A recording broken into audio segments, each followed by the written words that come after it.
Hello friends, welcome to my channel education for knowledge. आप लोगों का स्वागत है इस वीडियो में। आज इस वीडियो में हम लोग देखेंगे जेएसएससी सीजीएल का जो एग्ज़ाम हुआ था 21 सितंबर का, उस दिन का जो साइंस का क्वेश्चन था, उस क्वेश्चन को हम लोग आज इसमें एनालिसिस करेंगे, डिस्कशन करेंगे। तो चलिए इस वीडियो को ना लेट करते हुए स्टार्ट करते हैं। तो यहाँ क्वेश्चन नंबर 111 में क्वेश्चन दिया हुआ था कि ब्लैक लंग यानी ब्लैक डिजीज़ जो है वो किन किन लोगों में होता है। तो ब्लैंक लंग है, ये रोग पूछा गया है कि किन लोगों में होता है। तो यहाँ पे दिया था इलेक्ट्रोप्लेटिंग उद्योग में काम करने वाले नहीं, कार्बनिक सॉल्वेंट्स उद्योग में काम करने वाले नहीं, पेंट निर्माण उद्योग में नहीं। यहाँ पे आंसर जो सटीक था वो कोयला खदानों में काम करने वाले लोगों में ब्लैक लंग डिजीज़ होता है। तो इसके बारे में आप थोड़ा सा जान सकते हैं कि जो कोयला श्रमिक होते हैं या फिर कोयला खदानों में जो काम करते हैं उनमें आमतौर पर ब्लैक लंग डिजीज़ के रूप होता है, या इसी डिजीज़ का जो दूसरा नाम है ये क्या है, तो न्यूमोकोनेसिस है। जो कि एक कब होती है और कैसे होती है, तो ये तब होती है जब कोयलों की धूल जो है वो सांस के साथ अंदर लिया जाता है, तब ये हो सकती है। तो इसका कारण होने का एक ही रीज़न है कि लंबे समय तक अगर कोयले की धूलों में सांस लिया जा रहा तो ये डिजीज़ हो सकती है और एक खतरनाक डिजीज़ है। तो आपको ये जानना चाहिए। इसका अदर नेम भी है जो कि हम बताएं। इसका अदर नेम क्या है, तो न्यूमोकोनियोसिस, ये आप याद रखिएगा। नेक्स्ट क्वेश्चन हम लोग इसमें डिस्कशन करेंगे। क्वेश्चन नंबर 112 में दिया था कि कौन सा शरीर की सबसे बड़ी अंतःस्रावी ग्रंथि है। देखिए, अगर डायरेक्ट पूछता कि शरीर का सबसे बड़ी ग्रंथि कौन सी है तो वो लीवर होती है, लेकिन यहाँ पे एक वर्ड लगा हुआ है अंतःस्रावी, इसका इंग्लिश होता है इंडोक्राइन ग्लैंड। पूछ रहा है कि शरीर में दो प्रकार का ग्लैंड होता है, एक होता है इंडोक्राइन ग्लैंड, एक होता है एक्सोक्राइन ग्लैंड। तो दोनों में आपको समझना पड़ेगा। इंडोक्राइन ग्लैंड उसको बोलते हैं जिसके हार्मोन विदाउट डक्ट से पास होती है, यानी डक्ट के थ्रू नहीं होगी, एक ट्यूब के अंदर जो हार्मोन है वो फ्लो नहीं करेगी। और एक्सोक्राइन में क्या होती है, एक्सोक्राइन में ट्यूब के अंदर फ्लो होती है। तो ये होता है दोनों में डिफरेंस। तो यहाँ पे इंडोक्राइन में पूछी थी, इंडोक्राइन ग्लैंड में कौन सा हार्मोन आता है, तो पिट्यूटरी ग्लैंड आती है, थोराइड है, ये सब इंडोक्राइन है। एक्सोक्राइन में पेनक्रियाज ये सब आती है। तो यहाँ पे पूछा गया था इंडोक्राइन ग्लैंड में सबसे बड़ी ग्रंथि कौन सी है, तो वो थोराइड ग्लैंड है। थोराइड ग्लैंड क्या है, तो इंडोक्राइन ग्लैंड है, सबसे बड़ी है। अगर सिंपल बॉडी पूछा जाए कि बॉडी में सबसे बड़ी ग्रंथि कौन सी है, तो सबसे बड़ी लीवर है। अगर पूछा जाए कि इंडोक्राइन ग्लैंड में सबसे छोटी कौन सी है, तो पिट्यूटरी ग्लैंड है। इस तरह से आपको ये समझना पड़ेगा। ये वीडियो आपको जेपीएससी के अलग अलग एग्जामों ने, एक्साइज कांस्टेबल है, झारखंड पुलिस है, क्षेत्रीय कार्यकर्ता है, जेपीएससी है, बीपीएससी है, ये सब अदर एग्जामों में हेल्प करेगा। साइंस का क्वेश्चन का लेवल अच्छा था, ये क्वेश्चन रिपीट हो सकता है अगले एग्जामों में। इस प्रकार से यहाँ पे इस तरह से पूछा जा रहा था। यहाँ पे ऑप्शन में पैराथोराइड भी लिखा हुआ था। तो पैराथोराइड जो थोराइड है ये नेक में, गला में होता है, जस्ट ये आगे फ्रंट में होता है और इसके पीछे पैराथोराइड हार्मोन होता है। थोराइड से निकलता है थायरोक्सिन हार्मोन। अगर थायरोक्सिन का कमी हो जाए तो ग्वाइटर यानी घेगा रोग हो सकती है। और पीयूष ग्रंथि को दूसरा नाम है मास्टर ग्रंथि। इस प्रकार से आप समझ सकते हैं। नेक्स्ट क्वेश्चन देखेंगे। सिनकोना के किस भाग से एक दवा प्राप्त किया जाता है। तो सिनकोना जो था, सिनकोना क्या है, तो एक ट्री है। सिनकोना बोल रहा है कि सिनकोना के किस भाग से एक दवा का प्राप्त किया जाता है। तो ये क्वेश्चन सिंपल था। तो बोल सकते हैं कि एक ड्रग है, दवा बनाया जा रहा है, तो सिनकोना तो छाल, छाल को बोलते हैं बार्क, द बार्क बोल सकते हैं। यानी कि सिनकोना हमें कहाँ से, सिनकोना के किस भाग से दवा, तो सिनकोना के किस भाग से हमें एक दवा प्राप्त होती है, तो छाल, सिनकोना वृक्ष के छाल से। छाल मतलब बार्क हो गया। क्या पत्ती से मिलेगी, नहीं। सिनकोना जो है वो मलेरिया को ठीक किया जा सकता है। मलेरिया होता है मच्छर के काटने से, मॉस्किटो के काटने से। कौन, तो एनोफिलीज, फीमेल एनोफिलीज मॉस्किटो से। इस पत्ती से नहीं हो सकती है, इसका दवा नहीं बन सकता है। यहाँ पे बीज का अंत पोष नहीं, अंदर वाला भाग से नहीं, फल की बाहरी आवरण, ये भी गलत है। तो यहाँ पे जो सटीक आंसर था वो आंसर छाल था, यानी कि बार्क से ही इसका हमें सिनकोना के छाल से ही दवा बनेगा जो कि मलेरिया में यूज होगा। नेक्स्ट इसमें देखेंगे तो इस प्रकार से नेत्रदान। देखिए, आँख का अलग अलग पार्ट्स है, या नेत्र जब पढ़िएगा, स्टडी कीजिएगा तो उसमें आपको ये पढ़ने को मौका मिलेगा। तो नेत्रदान है, यानी कि नेत्रदान को क्या बोलेंगे, तो आई डोनेशन बोलेंगे। तो ये आई डोनेशन जो है से आँख के किस भाग का प्रत्यारोपण किया जाता है। प्रत्यारोपण मीन्स होता है ट्रांसप्लांटेशन। तो जो यहाँ पे इस क्वेश्चन को हम बोल सकते हैं कि जो आई डोनेशन है वो आई के किस पार्ट से ट्रांसप्लांटेड हो रहा है। यानी डोनर जो है, हम किसी को बोलते हैं कि आँख दान देंगे, तो क्या पूरे आँख देंगे, नहीं। तो वो हमारा आँख का, देखिए लेंस भी एक आँख का पार्ट है, रेटिना भी है, कॉर्निया भी है, पूरी पूरी आँख में ही ये सब पार्ट आती है। इसको अलग अलग पार्ट से जाना गया है। तो यहाँ पे जो कॉर्निया है, कॉर्निया जो है वही पार्ट जो है, यानी आँख का सिर्फ कॉर्निया पार्ट जो है डोनेट किया जाता है या ट्रांसप्लांट किया जाता है आई नेत्रदान में, यानी आई डोनेशन में। तो इसका आंसर ए होगा, सटीक आंसर यही है। तो नेक्स्ट टाइम से आप इसको याद रखिएगा, कॉर्निया। एक हाइबरनेटिंग मेढक किसके द्वारा सांस लेती है? देखिए यहाँ पे क्वेश्चन को ट्विस्ट कर दिया गया। सिर्फ मेढक लिखता तो बच्चे अच्छे से आंसर दे सकते थे, लेकिन यहाँ पे एक हाइबरनेटिंग लिखा है। हाइबरनेटिंग कुछ नहीं है, हाइबरनेटिंग का मतलब क्या होता है? तो हाइबरनेटिंग मेढक जो है किसके द्वारा सांस लेता है ये पूछा गया। तो हम आपको बताते हैं हाइबरनेटिंग क्या होता है। हाइबरनेटिंग का मतलब होता है एक जीव है कुछ स्पेशल कैरेक्टर डेवलप कर लिया, क्योंकि उस एडेप्टेशन में उसको लीव करना था, सर्वाइव करना था, इसलिए बोल सकते हैं उस प्रक्रिया को या फिर उस प्रकार के कैरेक्टर को डेवलप कर लिया वो एनिमल, इसलिए वो हाइबरनेटिंग कहलाएगा। जैसे में एक रेगिस्तान ले लीजिए, डिजर्ट ले लीजिए, वहाँ पे कैक्टस क्या करता है? कैक्टस ग्रो करता है, वो विदाउट वाटर का डेवलप कर लेगा, तो कैक्टस उधर उसका एडेप्टेशन कहलाएगा डिजर्ट। अगर कैक्टस को इधर ग्रो करेंगे तो नहीं हो पाएगा, क्योंकि उसका एडेप्टेशन वही है, वहाँ डेवलप कर लिया है, वो विदाउट वाटर का ही क्या करेगा? लीव करेगा, तो वही हाइबरनेटिंग कहलाएगा। हाइबरनेटिंग स्पेशल कैरेक्टर है जो डेवलप करता है एनिमल उस एडेप्टेशन को सर्वाइव करने के लिए, एडप्ट करने के लिए। तो हाइबरनेटिंग मेढक का बात कर रहा था। तो हाइबरनेटिंग मेढक जो है वो हाइबरनेटिंग मेढक किसके द्वारा सांस लेता है? तो फेफड़े से नहीं लेता है मेढक, डायफ्राम नहीं है, डायफ्राम कुछ और चीज़ है, गला के उपकला यानी बकल एपिथेलियम से। गला का उपकला मतलब गला के जो त्वचा है या बकल एपिथेलियम है वो से नहीं। एपिथेलियम क्या है? स्किन है, लेकिन मुंह का स्किन से नहीं, ये गलत है। यहाँ त्वचा से ही आंसर होगा, डी आंसर होगा, त्वचा से। सिंपल, मेढक क्या चीज़ से सांस लेता है? त्वचा से लेता है। इसका त्वचा जो है मेढक का वो बहुत ही थीन होती है, पतली होती है। इस प्रकार से आप समझ सकते हैं। जैसे में आप हमको बोलेंगे कि उस जीव का आप नाम बताइए जो लैंड और वाटर दोनों में रहती है, तो लैंड प्लस वाटर में रहती है, ऐसे एनिमल को बोलते हैं एम्फीबियंस बोलते हैं। और मेढक जो है एम्फीबियंस में आती है। जैसे में जो रेंग के चलते हैं उसको रेप्टाइल्स बोलते हैं, जो कि वो जैसे में क्रोकोडाइल्स हो गया, स्नेक हो गया, लिजार्ड छिपकली हो गई, ये सब रेंग के चलेगी तो वो रेप्टाइल कहलाएगा, लेकिन मेढक एम्फीबियंस में आएगा। और ये एम्फीबियंस जो होते हैं तो उसकी त्वचा से लेते हैं, जबकि फिश जो है फिश अपने गिल से यानी गलफड़ा से लेती है। तो ये क्वेश्चन हार्ड नहीं था, बस हाइबरनेटिंग लगा दिया गया था। नेक्स्ट क्वेश्चन देखेंगे तो इसका आंसर डी होगा। 60 नंबर 116 का देखिए, 116 यहाँ पे लिखा हुआ है कई पंछियों की मधुर ध्वनि उनकी छाती के भीतर गहरे दबे एक रहस्यमयी अंग से आती है। पंछियों के ऐसे स्वर बक्से को क्या कहा जाता है? तो क्वेश्चन को अगर आप समझिएगा तो सिंपल है। यहाँ पे क्या बोल रहा है कि कई पंछी, बहुत सारे बर्ड्स ऐसे हैं जिनके साउंड जो है वो आते हैं एक ऑर्गन से, और वो ऑर्गन कहाँ पे है? तो बोलेंगे कि छाती के भीतर एक गहरे दबे रहस्यमय अंग है, मतलब ऑर्गन है। तो उसी को बोला जा रहा है कि ये स्वर बॉक्स है, यानी एक बक्सा है, स्वर है, साउंड बॉक्स है, इसे आप वॉइस बॉक्स बोल सकते हैं। ये बर्ड का साउंड बॉक्स है। तो बोल रहा है इसे क्या, इस ऑर्गन का ही नाम क्या है? ये ऑर्गन नाम पूछ रहा है। तो क्या ये यहाँ पे सेंसेक्रम था? नहीं। देखिए दो वर्ड हमारे बॉडी में अंदर आती है जहाँ हमारे गले के पास रहती है, तो एक सैरिंग्स है, एक स्वर यंत्र है यानी लैरिंग्स है। तो यहाँ पे जो सटीक होगा, जो मेढक में जो पाई जाती है ऑर्गन, जहाँ से एकदम रहस्यमयी अंग से जो आती है ध्वनि, और ये जो है पंछियों में वॉइस बॉक्स कहलाती है, ये है सैरिंग्स। तो इस प्रकार से आप समझ सकते हैं। ये साइंस का क्वेश्चन था, अच्छा क्वेश्चन था। यहाँ पे नेक्स्ट देखेंगे 117 क्वेश्चन नंबर। सिलिका एक जेल होती है जो मेडिसिन में, लेबोरेटरी में यूज होती है। तो सिलिका जेल, तो सिलिका जेल क्या है? एक छोटा पाउच है, यानी पैकेट में पैक है, लिक्विड के फॉर्म में है, या अक्सर गोली के रूप में भी हो सकती है, या पाउडर के रूप में। पाउडर ये चूर्ण हो सकती है, गोली है दवा के रूप में हो सकती है, पाउच के रूप में हो सकती है। ये दवा की बोतलों में पाया जाता है, दवा की बोतलों में पाया जाता है, क्योंकि सिलिका जेल है। सिलिका जेल का वर्क क्या है? बैक्टीरिया को मारता है। सिलिका जेल बैक्टीरिया को नहीं मारता है, कीटाणु जीवाणु को मारता है। फिर एक ही चीज़ है, बैक्टीरिया को ही तो बोलते हैं कीटाणु बीजाणु से, तो ये फिर एक ही चीज़ लिख रहा है। तो हम ये सब किसी को किल नहीं करता है। बोतल में मौजूद सभी गैसों को अवशोषित कर, क्या गैसों को ये अब्जॉर्व करता है? नहीं, एब्जॉर्व तो करता है, लेकिन नमी को एब्जॉर्व करता है, यानी अवशोषित करता है मॉइस्चर को। इसका आंसर सिंपल होगा, बोलेंगे एब्जॉर्व मॉइस्चर। तो यहाँ पे सिलिका जेल का काम यह है कि दवाई में जितना भी नमी है, यानी कि दवाई को सूखने नहीं देता है, ड्राई रखता है।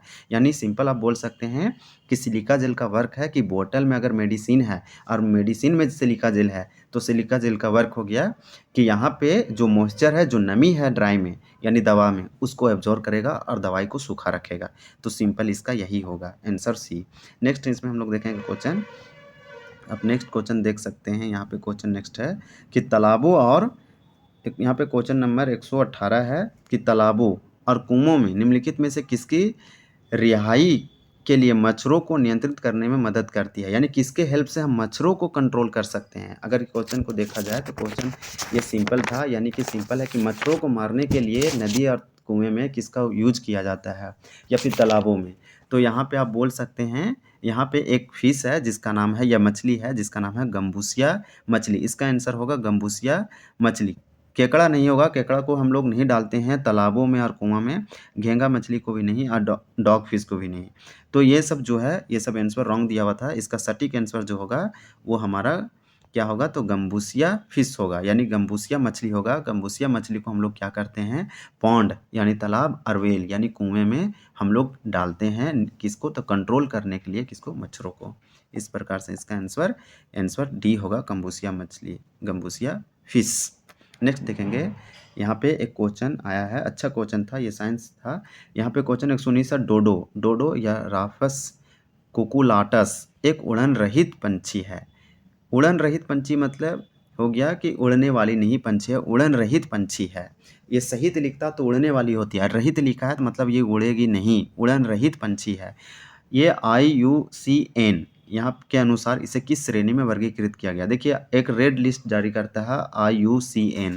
तो जो IUCN है एक रेड लिस्ट जारी करता है, और उसमें कैटेगरी करता है जो विलुप्त होने के कगार पर है, अभी विलुप्त नहीं हुआ, जो बहुत ही संकटग्रस्त है या गंभीर रूप से लुप्त रहा है, या फिर विलुप्त हो गया, एक्सटेंड कर गया, जो अभी दुर्लभ है, रेयर है। इस प्रकार से कैटेगरी डिवाइड करके रखा है IUCN। तो IUCN जो है इसका फुल फॉर्म होता है IUCN का international union conservation of nature. इस तरह से इसका फुल फॉर्म होता है इसका। तो यहाँ पे ये पूछा था, इसके अनुसार जो डोडो है एक उड़न रहित पंछी है, ये किस श्रेणी में आती है। तो ये सिंपल है, ये विलुप्त है, यानी एक्सटिंक्ट बर्ड्स है। इस प्रकार से इसका आंसर ये होगा। नेक्स्ट हम लोग देखेंगे इसी में, यहाँ पे देखिए 120 नंबर क्वेश्चन। यहाँ पे 120 में दिया गया है कि सब्जियों फलों में लाल, गुलाबी, नीले, बैंगनी रंग के मुख्य रूप से किस वर्ण से आते हैं। तो क्वेश्चन को आप समझिएगा, तो क्वेश्चन सिंपल था। ये बोल रहा है colours of red, pink, blue, purple in vegetable and fruit come mainly from the pigments. यानी कि सब्जियों और फलों में जो लाल रंग दिखती है या आती है, गुलाबी आती है, इसी प्रकार से यहाँ पे 2-3 कलर और आती है। तो कौन कौन सा इसका जिम्मेदार है, कौन सा बोलेंगे, वर्णक यानी पिगमेंट। वर्णक मतलब पिगमेंट होता है। तो कौन सा पिगमेंट जिम्मेदार है फलों और सब्जियों में बैगनी कलर के लिए और यहाँ पे नीले कलर के लिए, तो बोलेंगे एंथोसाइनिन। एंथोसाइनिन यहाँ पे सही आंसर होगा, एंथोसाइनिन होगा। अगर टमाटर देता, टमाटर का रंग रेड क्यों है, तो वो लाइकोपीन होता। क्लोरोफिल पत्तियों में पाई जाती है। इसके मौजूदगी में क्या करते हैं, सारे प्लांट फोटोसिंथेसिस करते हैं या प्रकाश संश्लेषण करते हैं, और लाइट प्रकाश को केमिकल में चेंज कर देते हैं। इस प्रकार से इसका एंथोसाइनिन होगा। एंथोसाइनिन के कारण जितनी भी सब्जी और फल है उसका कलर अलग अलग होती है, यही एक पिगमेंट है। नेक्स्ट हम लोग देखेंगे, पीतल हवा की उपस्थिति में किस गैस के कारण विरंजित हो जाती है। यानी विरंजित का कहने का मतलब बोल रहा था यहाँ पे कि जो पीतल को बोलते हैं ब्रास, एक मिश्र धातु है। तो बोल रहा है कि brass get discolour in air because of the present in which of the following gas in air. Air में ऐसा कौन सा गैस है जिसकी मौजूदगी में यहाँ पे जो पीतल है वो डिसकलर हो जा रहा है, उसका कलर जो है हट जा रहा है। ऑक्सीजन से नहीं होगा, ऑक्सीजन एवरी ईयर है। क्लोरीन से नहीं होगा, कार्बन डाइऑक्साइड से नहीं होगा। यहाँ पे हाइड्रोजन सल्फाइड की उपस्थिति के कारण ब्रास जो है उसका कलर चेंज हो जा रहा है या कलर हट जा रहा है, डिसकलर हो जा रहा है। तो इसका आंसर डी होगा सटीक। नेक्स्ट हम लोग देखेंगे, यहाँ पे क्वेश्चन देखिए कुट वाला दिया हुआ है जो कि अच्छा था। इसको पूरे क्वेश्चन को देखेंगे अच्छे से। यहाँ पे आप क्वेश्चन देख सकते हैं, श्रेया एक व्यक्ति का नाम है। श्रेया ने 6 आवश्यक पोषक तत्वों को 2 श्रेणियों में वर्गीकृत किया। श्रेया एक लड़की है और वो क्या करती है, जितने भी आवश्यक मतलब होता है एसेंशियल न्यूट्रेंट एलिमेंट जितने भी है उसको 6 कैटेगरी में डिवाइड किया। एक किया है माइक्रो न्यूट्रेंट्स, एक किया है माइक्रो न्यूट्रेंट्स। तो यहाँ पे दिया गया है, एक माइक्रो न्यूट्रेंट है और दूसरा एक माइक्रो न्यूट्रेंट है। तो माइक्रो न्यूट्रेंट में 2 है। देखिए, एक माइक्रो न्यूट्रेंट में कार्बोहाइड्रेट आती है, प्रोटीन आती है और वसा आती है, और वाटर भी आप इंक्लूड कर सकते हैं। तो ये सब माइक्रो न्यूट्रेंट के कैटेगरी में आएगी। जो दूसरा है एक माइक्रो न्यूट्रेंट है, इसमें माइक्रो वाला स्पेलिंग जो होगा MI से स्टार्ट होगा, और इसमें यहाँ पे जो होगा वो MA का होगा। तो यहाँ पे जो MI का स्पेलिंग लग रहा है उसमें विटामिन, खनिज आती है। अब यहाँ पे क्वेश्चन दिया गया था कि कौन सा पोषक तत्व गलत वर्गीकृत किया गया है, यानी कि क्लासिफिकेशन जो है ये यहाँ पे रॉन्ग किया गया है, कौन सा ऐसा न्यूट्रेंट है। तो वसा होगा, क्योंकि वसा तो इस कैटेगरी में आ गया आएगा, लेकिन यहाँ पे वसा इसमें डाला हुआ है, तो इसका आंसर ए नंबर होगा। इसमें हम नेक्स्ट क्वेश्चन डिस्कस करेंगे।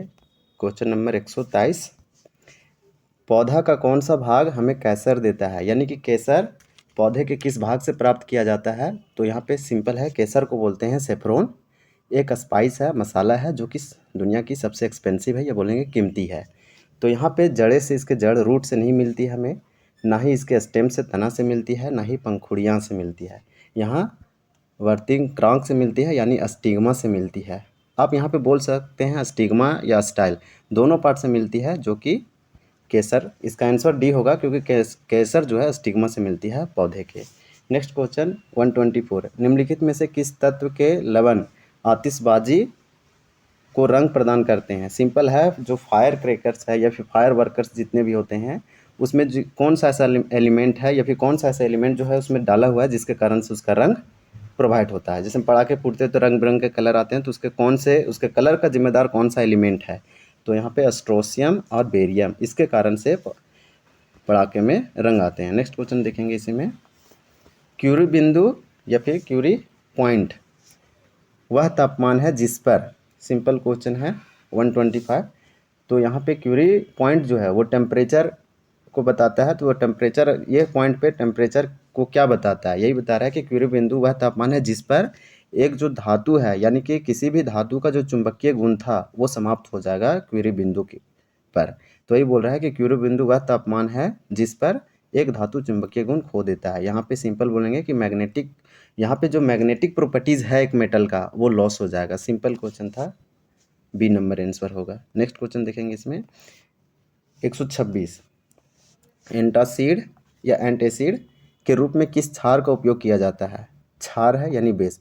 ऐसे इस क्वेश्चन को आप समझ सकते हैं, जैसे में कोई व्यक्ति है, आप वो गया शादी में, होटल में, वो खाना खाया, तो उसके स्टोमक में ऑलरेडी HCl था, और वो खाना खाया, वो उसके पेट में एसिडिटी हो गया। किसी किसी व्यक्ति का एसिडिटी हो जाता है, यानी कि एसिड की मात्रा उसके अंदर अधिक हो गया, तो एसिडिटी हो गया। अब उस व्यक्ति को एसिडिटी कम करने के लिए लेना पड़ेगा क्षार।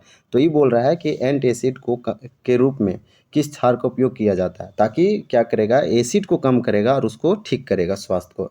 तो आप सुने होंगे मिल्क ऑफ मैग्नीशियम, यानी कि यहाँ पे जो मैग्नीशियम हाइड्रोक्साइड है, इसका आंसर ये होगा। कैल्शियम हाइड्रोक्साइड कन्फ्यूजन के लिए दिया था, ये नहीं होगा, और बेरियम तो होगा ही नहीं, सिल्वर नहीं होगा। यहाँ पे सटीक आंसर सी होगा, मैग्नीशियम हाइड्रोक्साइड, इसको मिल्क ऑफ मैग्नीशियम भी बोलते हैं। तो ये यहाँ पे यूज होता है बेस के रूप में, जो कि एसिड को किल करता है। तो यहाँ पे क्वेश्चन 126 था। नेक्स्ट क्वेश्चन देखेंगे। अब नेक्स्ट क्वेश्चन नंबर 127 में दिया गया है कि पेट्रोल की गुणवत्ता किस में व्यक्त की जाती है। तो जो पेट्रोल की क्वालिटी है, तो पेट्रोल का क्वालिटी हम लोग एक्सप्रेस करते हैं ऑक्टेन नंबर में। तो यहाँ पे सिंपल क्वेश्चन है, इसमें कुछ लर्न करने की चीज़ नहीं है, फैक्ट है कि पेट्रोल की जो क्वालिटी है उसे हम एक्सप्रेस करते हैं ऑक्टेन नंबर में। इसका आंसर बी नंबर होगा। 128 क्वेश्चन नंबर में था कि फलों के रस को संरक्षण करने के लिए निम्नलिखित में से किसका उपयोग किया जाता है। तो संरक्षण का मतलब होता है प्रिजर्वेशन, यानी कि हम प्रिजर्व करके रखना चाह रहे हैं फूल का या जितने भी फ्रूट्स है, और फ्रूट्स का जितने भी जूस है, तो फलों के जूसों के या फलों के जूस को हम लोग को अगर प्रिजर्व करना है, लॉन्ग टाइम तक उसे प्रिजर्व करके रखना है बोतल में या किसी चीज़ में, तो यहाँ पे किसका यूज करेंगे और उसको हम एक क्या करेंगे, तो संरक्षण करेंगे, प्रिजर्व करेंगे। तो यहाँ पे सोडियम बेंजोएट का यूज करते हैं फलों के रस को संरक्षण करने के लिए। नेक्स्ट क्वेश्चन देखेंगे, इसका आंसर डी होगा। 129 क्वेश्चन नंबर में दिया गया है, निम्नलिखित में से किस यौगिक का उपयोग अग्निरोधक कपड़े बनाने के लिए किया जाता है। तो अग्निरोधक कपड़े बनाने के लिए यहाँ पे किया जाता है, जो इसका आंसर होगा, इसका आंसर अगर हम लोग बताएंगे, यहाँ पे आंसर हो जाएगा डी, एल्युमिनियम सल्फेट का यूज किया जाता है किसी भी यौगिक का, यानी कि अग्निरोधक कपड़ा बनाना है हमें, तो अग्निरोधक कपड़ा बनाने के लिए एल्युमिनियम सल्फेट का यूज करते हैं। चूहे के जहर निम्नलिखित में से किसका उपयोग किया जाता है। तो चूहे के जहर में किसका उपयोग किया जाता है, तो जिंक फॉस्फाइड का यूज किया जाता है, लेड सल्फाइड का नहीं, जिंक सल्फाइड का नहीं, कैल्शियम सल्फेट का नहीं। आंसर डी होगा इसका राइट आंसर। तो क्वेश्चन यहाँ पे टोटल 20 था, तो 20 क्वेश्चन को हम एनालिसिस किए, डिस्कशन किए। आप लोग क्वेश्चन इमेजिन कर सकते हैं, देख सकते हैं, और आयोग का तो आंसर क्या आएगा। ये जो वीडियो था आपको हेल्प करेगा JPSC, BPSC, एक्साइज कांस्टेबल, ये सब में अलग अलग। Thank you for watching this video.